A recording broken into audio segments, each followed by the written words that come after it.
흔히들 기독교를 역설의 종교다 이렇게 표현하는 경우가 있습니다. 이 역설, 이 단어의 사전적 의미는 이렇습니다. 겉으로 보기에는 모순되고 부조리하지만 사실은 깊은 진실을 담고 있는 표현이다. 이게 역설이라는 단어의 사전적 의미인데요. 이런 점에서 본다면 이 성경책도 이게 역설의 책이다, 그렇게 말씀드릴 수 있습니다. 많은 역설이 성경에서 표현되고 있는데, 예를 들면 고린도전서 1장 27절 28절, 그러나 하나님께서 세상에 미련한 것들을 택하사 지혜 있는 자들을 부끄럽게 하려 하시고 세상에 약한 것들을 택하사 강한 것들을 부끄럽게 하려 하시며 하나님께서 세상에 천한 것들과 멸시받는 것들과 없는 것들을 택하사 있는 것들을 폐하려 하시나니. 이거 완전 역설 아닙니까? 아니, 세상적인 기준으로 봤을 때 어떻게 미련한 것들이 지혜 있는 것들을 부끄럽게 할 수 있습니까?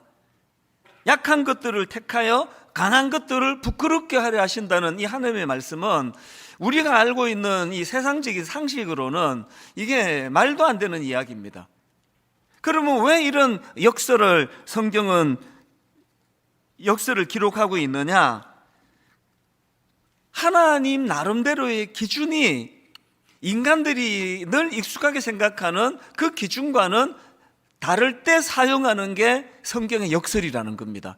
방금도 왜 하나님은 세상에 미련한 것들, 약한 것들, 천한 것들, 멸시받는 것들, 없는 것들을 택하사 있는 것들을 폐하려 한다, 왜 이런 말씀을 주시나 하니까 바로 그 다음 29절에서 이유를 설명합니다. 이는 왜 그러냐 하니까 이는 아무 육체도 하나님 앞에서 자랑하지 못하게 하려 하심이라. 하나님의 기준이 다 있는 거거든요. 그렇기 때문에 이 기독교적인 역설을 이해하지 못하고는 올바른 신앙생활을 영위하기가 어렵습니다. 오늘 본문에서도 유명한 기독교적인 역설이 표현되고 있는데요, 본문에서 예수님이 이런 말씀을 하십니다. 요한복음 12장 23절, 예수께서 대답하여 이르시되 인자가 영광을 얻을 때가 왔도다. 사실 이게 겉으로 보기에 오해하기 딱 좋은 말씀이에요. 예수님이 인자가 영광을 얻을 때가 왔다, 상황적으로 모든 사람들이 다 동의할 수밖에 없는 상황이에요. 오늘 본문 바로 앞에 어떤 말씀이 기록되어 있는가 하니까, 자, 요한복음 12장 3절입니다. 마리아는 지극히 비싼 향유 곧 순전한 나드 한 근을 가져다가 예수의 발에 붓고 자기 머리털로 그의 발을 닦으니 향유 냄새가 집에 가득하더라. 모르긴 해도 그 당시, 예수님 당시의 그 문화가 아마 가장 존경을 표하는 것이 이런 것 같네요. 그래서 그 비싼 향유를 붓고 자기 머리털로 그 예수님의 발을 닦는 이 행위는 주님을 향한 사랑과 존경의 표현의 극치라고 생각합니다. 한 지도자로서 이것이 얼마나 영광스러운 일이겠냐고요. 또 그런가 하면 그게 다가 아닙니다. 이 사건 바로 다음에 11절을 보십시오. 이튿날에는 명절에 온 큰 무리가 예수께서 예루살렘으로 오신다는 것을 듣고 종려나무 가지를 가지고 맞으러 나가 외치되 호산나 찬송하리로다, 주의 이름으로 오시는 이곳 이스라엘의 왕이시여 하더라. 이 종려나무 가지를 흔드는 거는 그 당시로 열렬히 환영하는 일이 있을 때 이런 방식을 썼나 보죠. 게다가 지금 예수님을 뭐라고 말합니까? 이스라엘의 왕이시여, 극찬을 하면서 예수님의 예루살렘 입성을 수많은 군중들이 지금 열광하고 있거든요. 이거 예수님 입장에서 큰 영광 아닙니까? 그리고 오늘 본문도 마찬가지입니다. 오늘 본문의 배경이 어떤가 하면은 그동안 예수님은 유대인들만 상대하셨는데, 아니 이제는 이방인이 헬라인까지 예수님을 찾아와 뵙기를 청하네요. 본문 20절 21절, 명절에 예배하러 올라온 사람 중에 헬라인 몇이 있는데 그들이 갈릴리 벳세다 사람 빌립에게 가서 청하여 이르되 선생이여, 우리가 예수를 배웠고자 하나이다 하니, 그리고 오늘 보면 바로 19절은 뭐 그 정점입니다. 바리새인들이 서로 말하되 볼지어다 너희 하는 일이 쓸데없다. 보라 온 세상이 그를 따르는도다. 지금 예수님의 정치적인 라이벌들이 비상이 걸렸습니다. 이 과장법을 구사하잖아요. 막 온 세상 사람들이 지금 예수를 다 따르고 있다. 그러니까 그 상황에서 예수님께서 인자가 영광을 얻을 때가 왔다. 그러니까 다 오해할 수 있는 거죠. 예수님도 이렇게 환영받는 게 이게 좋으신가 보다. 맞아, 예수님 전성기 맞지. 근데 여러분, 지금 주님이 인자가 영광을 얻을 때가 왔다라는 이 말씀은요, 이런 차원으로 하신 말씀이 아닙니다.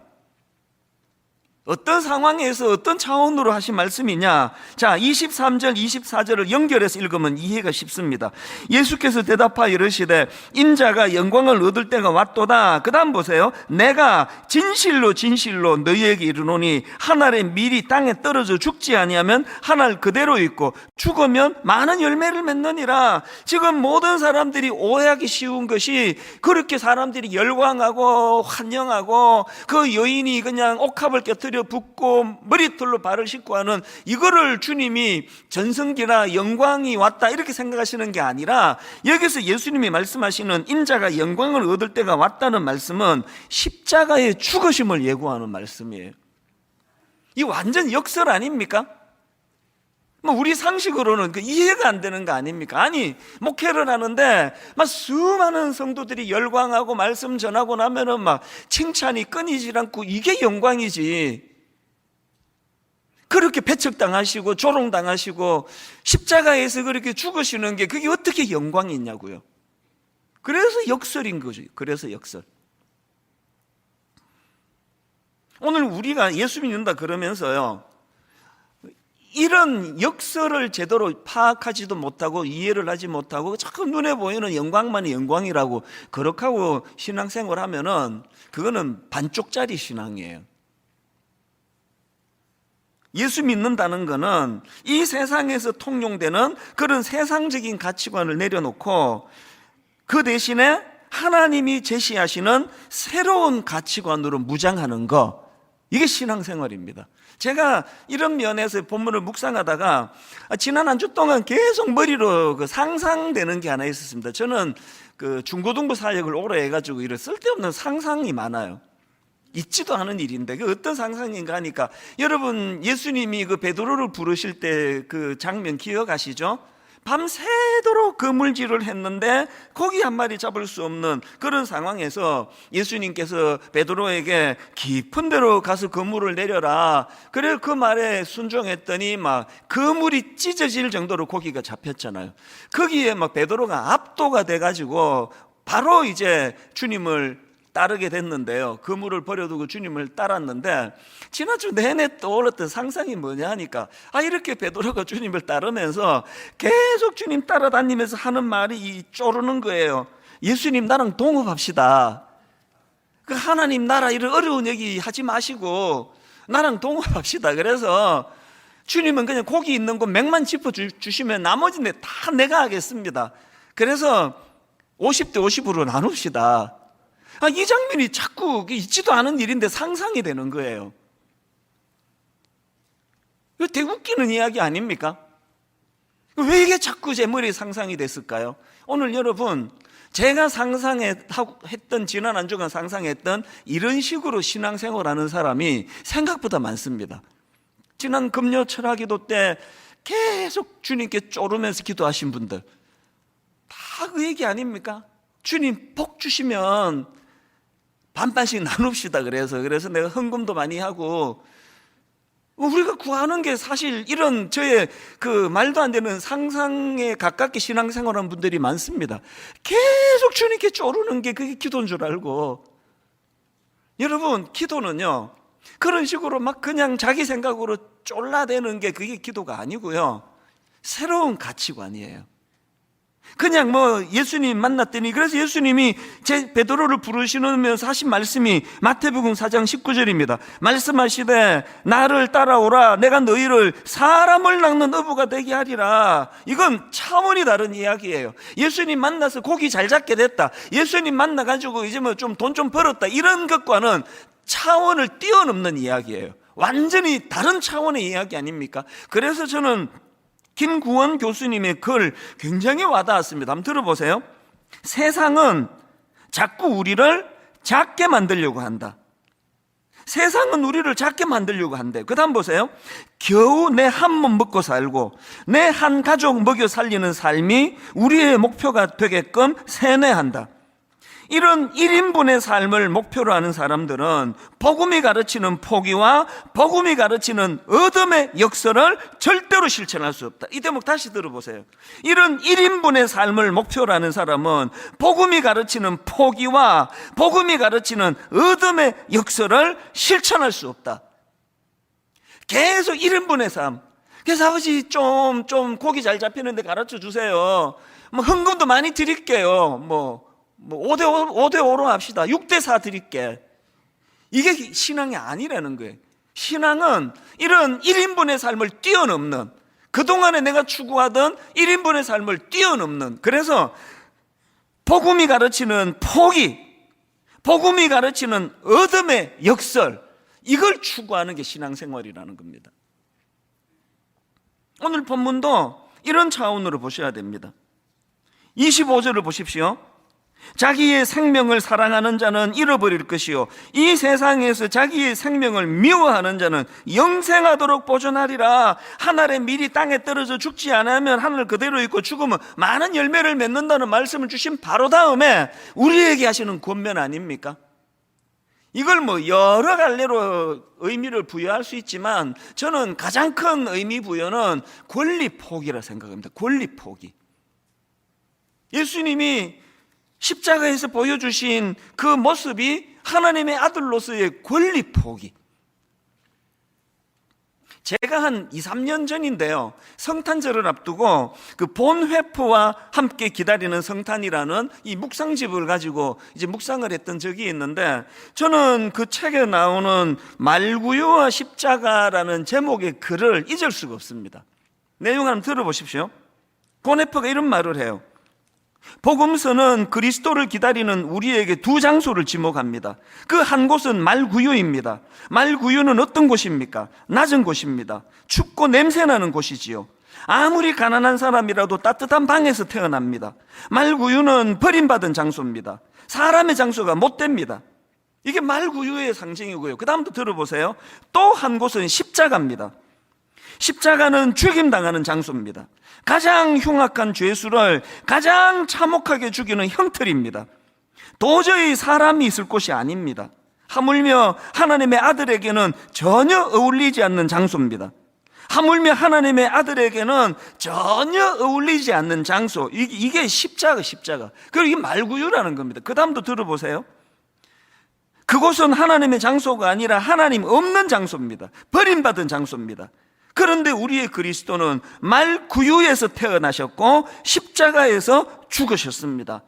이게 너무 제가 감동이 돼가지고 그때 설교 제목을 말구유와 십자가, 그렇게 제가 제목을 정하고 설교했는데, 그 이후로 이 말구유와 십자가라는 두 이미지가 굉장히 제 마음에 깊이 자리를 잡았습니다.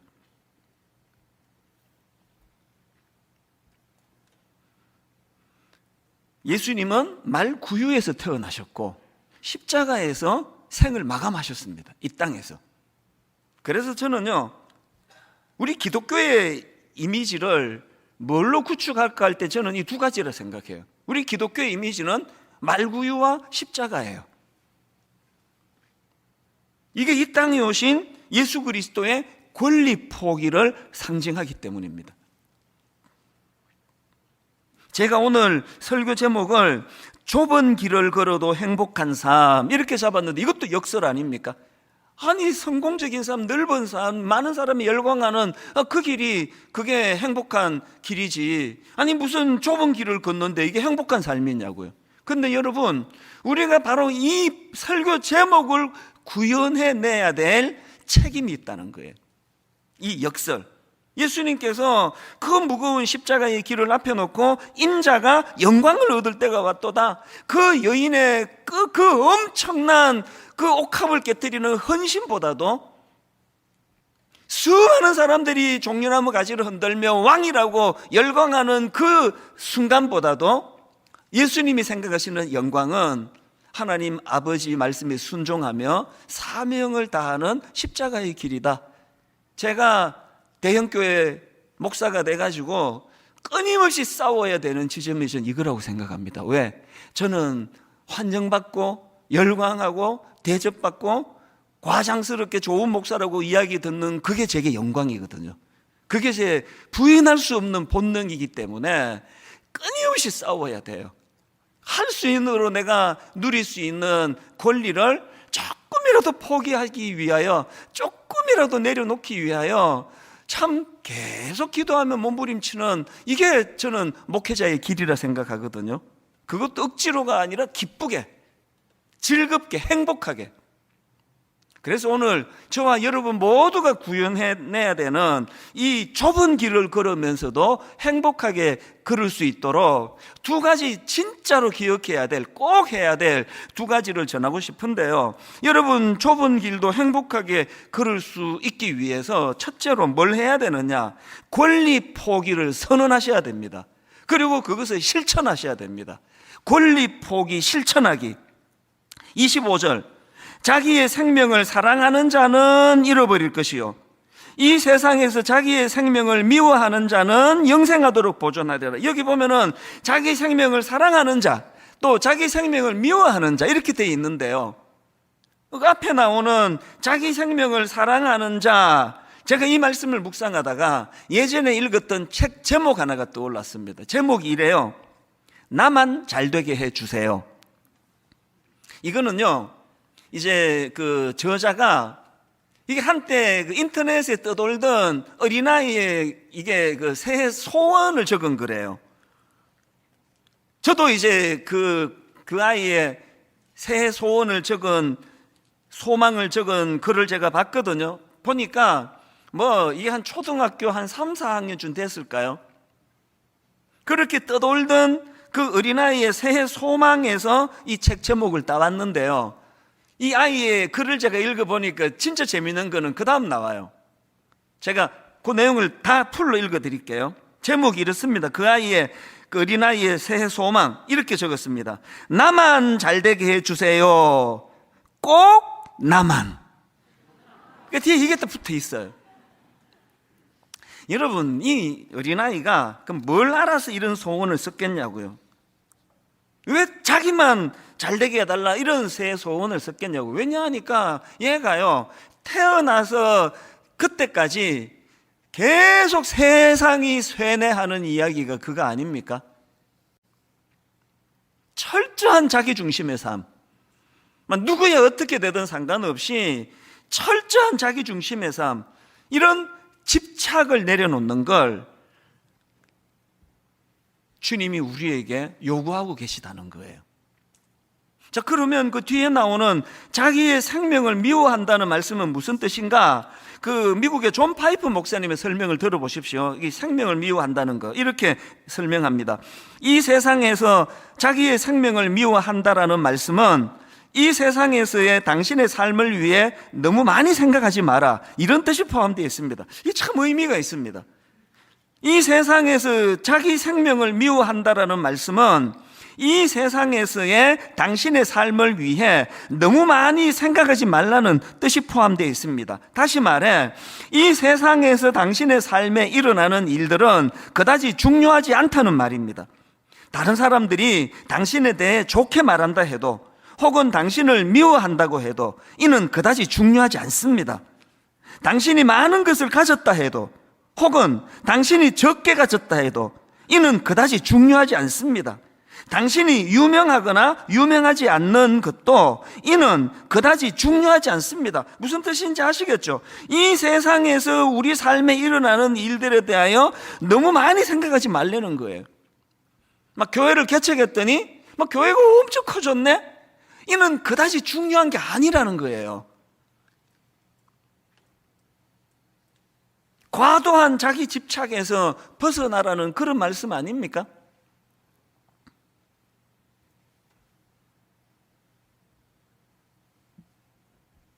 이 말씀의 배경이 이방인, 헬라인들이 주님을 찾아왔을 때 주님이 하신 말씀이라는 게 저에게 많은 메시지를 줘요. 오늘 교회가 세상 사람들에게, 예수 믿는 우리가 세상 사람들에게 전할 메시지가 뭐예요? 전할 메시지가 권리포기라는 거 아닙니까? 수많은 사람이 열광하는 그게 내게 영광이 아니라 내게 맡겨진 사명 감당하는 과정에서 십자가의 길로 가는 그게 내게 영광이다. 이걸 세상에 전해야 되는데 오늘날 교회나 저 같은 목사가 더 헬라화가 된 것 같아요.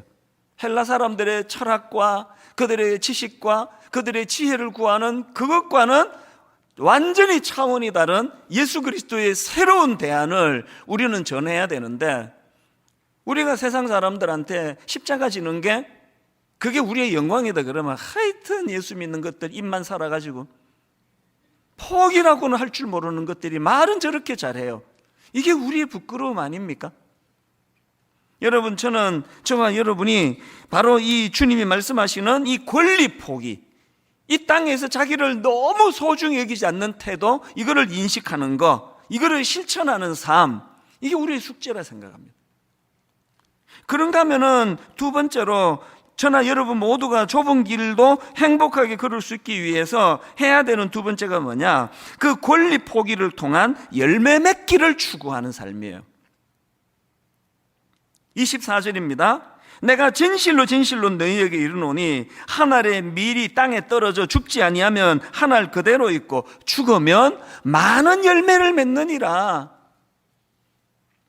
예수 그리스도의 권리 포기, 이런 제목의 책이 나오는데요. 그 책에 나온 한 대목을 들어보십시오. 권리 포기란 단념하는 것이 아니라 더 귀한 가치를 발견하고 그것을 취하기로 결정하는 것이다. 굉장히 중요한 메시지입니다. 권리 포기란 단념하는 것이 아니라 더 귀한 가치를 발견하고 그것을 취하기로 결정하는 것이다. 최근에 바로 이 말씀을 그대로 구현해낸 한 지도자가 있죠. 우크라이나 대통령.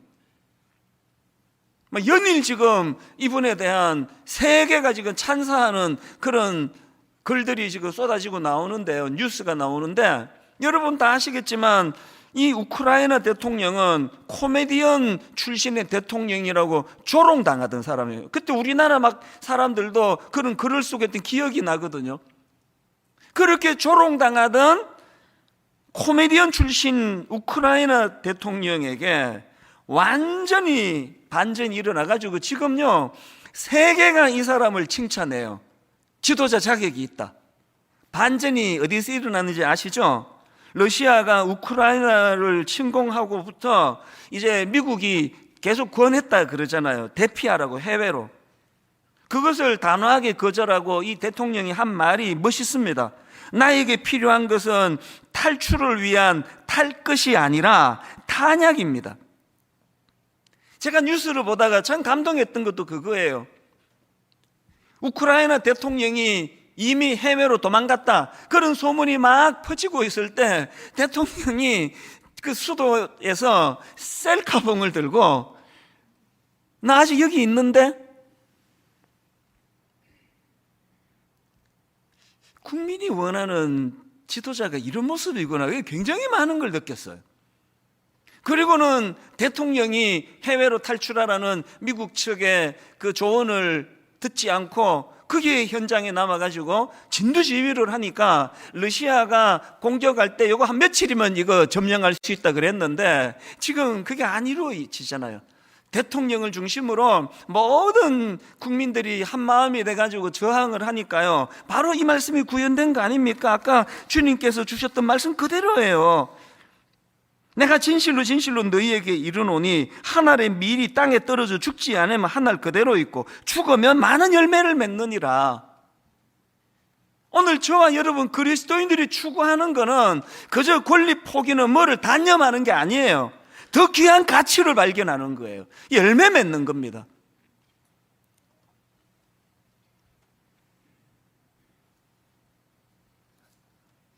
앞에서 읽어드렸던 김구원 교수님 그걸 한 번 더 읽어드리고 싶어요.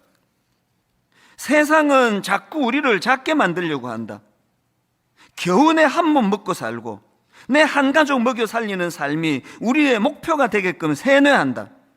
이런 1인분의 삶을 목표로 하는 사람들은 복음이 가르치는 포기와 복음이 가르치는 어둠의 역설을 절대로 실천할 수 없다. 오늘 저와 여러분들이 정말 하늘에 썩어지는 미랄이 됨으로 말미암아 열매를 만들어내는 일이 무엇인가를 돌아봐야 돼요. 그래서 제 목회하는 제 마음에 항상 기준은 열매 맺음의 문제예요. 우리 교회가 이렇게 커지는 게 이게 하나님 입장에서 열매 맺는 일인가?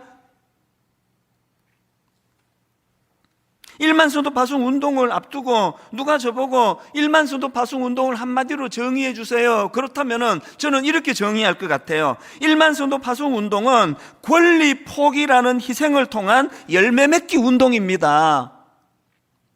요즘에 뭐 만나면 자꾸 저보고 우시잖아요.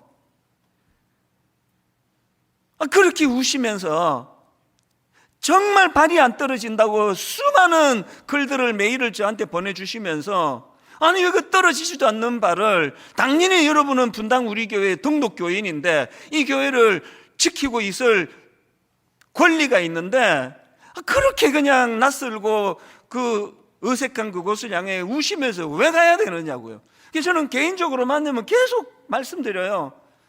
가지 마시라고. 그렇게 힘드시면 안 가셔도 된다고. 이게 권리 포기 아닙니까? 그래서 여러분 1만 성도 파송 운동이 추구하는 진짜 중요한 목표는 열매 맺기예요. 그래서 29개 나누는 게 목표가 아닙니다. 우리의 작은 권리 포기를 통하여 하나님 29교회 이제 다음 세대 우리 젊은 목회자들에게 이것이 용기가 되는 일이 되게 해주시고 많은 작은 교회들에게 이것이 희망이 되게 해주시고 29교회와 더불어서 하나님 부족하지만 이 한국 교회를 위하여 열매 맺는 그런 결과를 우리는 기도합니다. 우리 모두의 기도 제목이에요. 지난주에요 은퇴하신 연로하신 선교사님이 찾아오셨어요. 20여 년을 참 열악한 해외에서 선교 사역을 하시고 은퇴하시고 한국으로 들어오셨는데 저를 왜 찾아오셨느냐, 땅 문서를 갖고 오셨어요. 그분의 겸손한 표현으로 목사님 땅이 그냥 뭐 조금입니다. 그런데 이거를 이제 1만 성도 파송 운동 헌금으로 드리려고 가져왔습니다. 그래서 제가요 말렸어요. 뭐 저는 항상 말려요. 제가 이렇게 말씀드렸습니다. 선교사님, 선교사님, 제가 만약에 하나님이라면 이렇게 말씀하실 것 같은데요. 네가 평생을 하나님 나라를 위하여 선교사로 해외에서 그 정도 고생했으면 이제 남은 인생 이 땅 가지고 이제 니를 위해 좀 살아라. 내가 하나님 같으면 그렇게 말씀하실 것 같습니다. 그랬더니 어른이 하시는 말씀이 뭐냐 하니까, 목사님, 제가 목사님 설교 듣다가 이거 내놔야 되겠다고 생각한 지점이 있다는 거예요. 그게 뭐냐 하니까 이제 29교회 지금 이제 교회를 세우는 과정에서 전체적으로 한 277억, 278억 정도 지금 예산이 들어가는데 당연히 그 분당 우리가 책임져야죠. 그래서 지금 그것들을 감당하고 있는데 이 선교사님이 받은 포인트가 뭐냐, 이거를 이제 29교회가 다 이제 독립을 하면 분당 우리 교회에다가 대갚는 게 아니라 열매를 맺는 거거든요. 이제 이거는 또 다른 목표를 가지고 277억이 모금이 되면 이거는 분당 우리 교회 거가 아니고 이제 또 다른 한국 교회를 위하여 또 생산적인 일을 위하여 이거를 이제 시드머니로 쓸 거라고 하는 이 설교를 들으시고 이 어른이 집도 멋인데요 친히 오셔가지고 문서를 주고 가셨어요.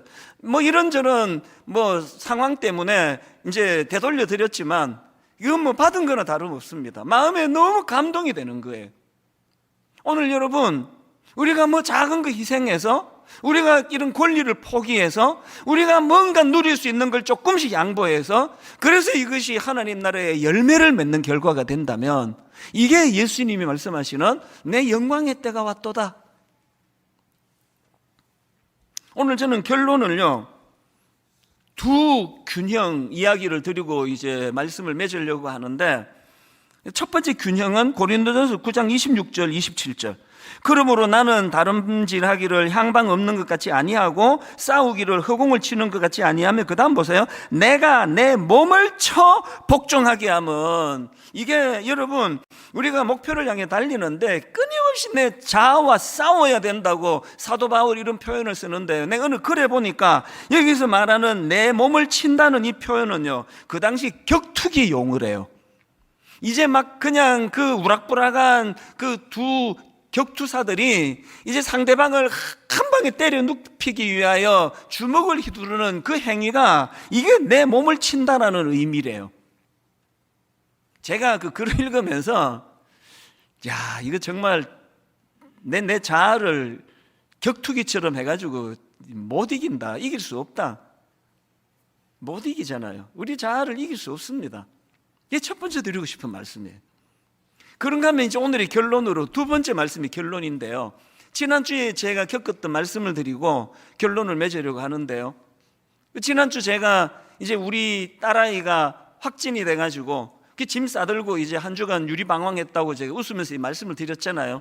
그런데 그 전날 제 딸아이하고 손잡고 가까이서 대화하고 그랬는데도 제가 감염이 안 되는 그 감격을 가지고 한 주 내내 되돌아보니까 내 인생에서 하나님 없이는 설명할 수 없는 너무나 많은 은혜로운 감동이 내게 있어서 한 주 내내 마음이 뜨거웠다 그랬잖아요. 이제 오늘 드릴 말씀은 그 후일담이에요. 그 뜨거움을 가지고 이제 지난 주일날 이제 새벽에 이제 5시 한 15분쯤에 제가 교회를 향해 가야 되는데, 이제 좀 그 호텔이 주차장이 너무 열악해서 이제 차를 키를 맡기고 가면 이제 지하 기계식 주차장에다 넣고 몇 시까지 이제 빼달라 그러면 이제 직원이 빼주는 그런 형식이에요. 새벽에 이제 5시 반쯤에 내려가서 보니까 좀 연세가 드신 분이 차를 빼주시는데요, 그 참 좀 마음이 고맙더라고요. 그래서 평소에 안 하던 정말 팁을 듬뿍 드렸어요. 그렇게 하고 기분 좋게 이제 차를 빼고 교회 와서 예배 잘 드리고 이제 집에 가려고 보니까 차 옆을 긁어놨어요. 확 배신감이 들잖아요. 아니, 평소에 안 하는 팁까지 두둑하게 줬는데 왜 말도 안 하고 이 남의 차를 긁어놓고 그랬냐고. 근데 제가 그날 겪은 신비로움이 뭔지 아세요? 이 머리로는요, 아니 또 당연히 또 가서 또 말하고 또 보험도 다 호텔이 드러났을 텐데 수리해 주는 게 정상이라는 생각이 드는데 너무 신비로운 걸 경험했어요. 분명히 머리는 그렇게 맴도는데요, 그 마음에 그 항변하고 저항할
힘이 안 생기는 거예요. 힘이 굉장히 이상한 겁니다.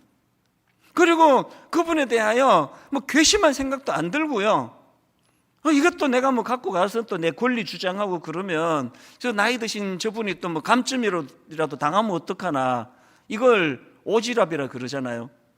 난 내 차만 걱정하면 되는데 계속 머리로는 이제 인간적인 생각이 들고요, 그럼 가서 내가 멱살 잡고 싸우겠다는 게 아니라 당연히 그 직원이 차를 긁어놨으면 당연히 수리 부탁할 수 있는 거 당연한 거라는 생각까지는 드는데 참 얼고 거기까지 가는 의지력이, 힘이 안 생기는 거예요. 에너지가 안 생기는 겁니다.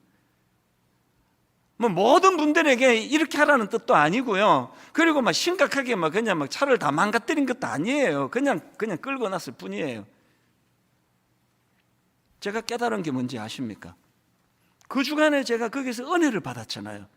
비록 조명도 침침하고 뭐 좀 냄새도 나고 뭐 열악한 그곳이었지만 하나님 없이는 설명할 수 없는 너무나 많은 일들을 감격으로 한 주 내내 제가 거기서 은혜를 받고 보니까 내 권리를 주장할 의지력이 꺾여버리는 거예요. 중요한 걸 깨달았죠. 내가 그냥 억지춘양으로 내가 격투기 하듯이 그렇게 의지력을 가지고는 내 자아를 꺾을 수 없습니다. 은혜 받는 거예요. 은혜가 내 자아를 저절로 무기력하게 만들더라고요. 앞으로도 거기 가서 뭐 어쩌고 저쩌고 말할 생각 추호도 없습니다. 그리고 고치지도 않을 거예요. 저거를 볼 때마다 은혜가 이기게 만들었던 사건이다.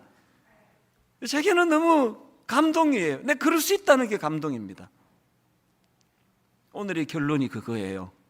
오늘 여러분, 죽고자 하는 자, 살겠다고 바둥바둥 거리는 자, 누가 열매를 맺는 그리스도인인가? 오늘 여러분, 이런 의미에서 저는 토마스 아켐피스 그리스도를 본받아라는 책을 쓰신 분이죠. 이분의 말 인용하고 오늘 설교를 마치려고 합니다. 모든 일은 십자가 위에 있다. 모든 일은 십자가 위에 있다. 매일 십자가에 죽지 않고는 생명과 평화를 얻을 수단이 없다. 내 자아를 꺾기 위하여 내 몸부림으로 애를 쓰는 그런 인생이 아니라 십자가 앞에 내 존재를 내어 맡길 때 주님의 십자가가 내 자아를 꺾게 만드는 능력이 되는 줄 믿으시기를 바랍니다.